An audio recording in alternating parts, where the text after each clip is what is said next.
দর্শক, নির্বাচনের এখনকার চিত্র সম্পর্কে জানতে আমরা সরাসরি চলে যাব রংপুরে। সেখানে আছেন আমাদের স্টাফ রিপোর্টার জুয়েল আহমেদ। রংপুরে আমরা জানি যে নির্বাচন শেষে আমাদের এখন ভোট গণনা চলছে। কতগুলো কেন্দ্রের আসলে ভোটের ফলাফল এসে পৌঁছেছে, কি অবস্থা সেখানকার চিত্র আমাদের জানাবেন। 11 দলীয় জোট এগিয়ে আছে এবং একটিতে বিএনপির মনোনীত প্রার্থী এগিয়ে আছেন। সেই ভোটেরও ব্যবধান খুব একটা বেশি না, তবু আমি একটু পরিসংখ্যান দিতে চাই।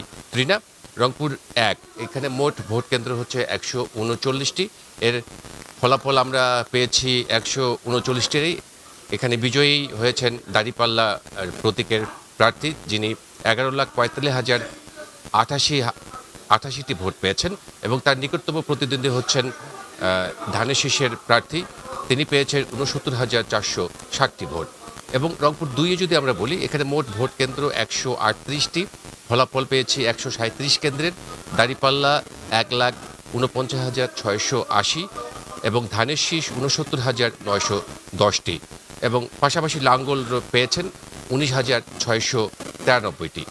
রংপুর 3 আসন যদি আমরা বলি, ফলাফল 90 কেন্দ্রে পেয়েছে দাঁড়িপাল্লা 91,913, ধানের শীষ পেয়েছে 43,085টি এবং লাঙ্গল পেয়েছে 20,553টি ভোট। রংপুর 4 আসনের যদি কথা বলি আমরা, এখানে মোট ভোট কেন্দ্র 163টি, ফলাফল পেয়েছি আমরা 156টি, ধানের শীষ পেয়েছে 1,30,628 এবং শাপলাকলি প্রতীক নিয়ে 11 দলীয় জোট প্রার্থী লড়ছেন আক্তার হোসেন, তিনি পেয়েছেন 1,42,649টি ভোট। আমরা এখন যেতে পারি রংপুর 5 আসন, যেটি এখানে মোট ভোট কেন্দ্র হচ্ছে 153টি, ফলাফল পেয়েছি 140টি।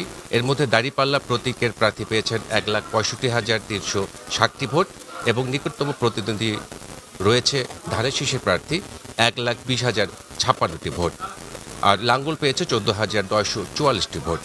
রংপুর 6, যেটি পীরগঞ্জ আমরা বলি, পীরগঞ্জ উপজেলা, এই উপজেলায় মোট ভোট কেন্দ্র হচ্ছে 114টি। এর মধ্যে ফলাফল পেয়েছি 81টি ভোট কেন্দ্রের এবং এগিয়ে আছে 88,553টি ভোট পেয়ে এগিয়ে আছে ধানের শীষের প্রার্থী, আর নিকটতম প্রতিদ্বন্দ্বী হচ্ছেন দাঁড়িপাল্লার 84,554টি ভোট পেয়েছেন।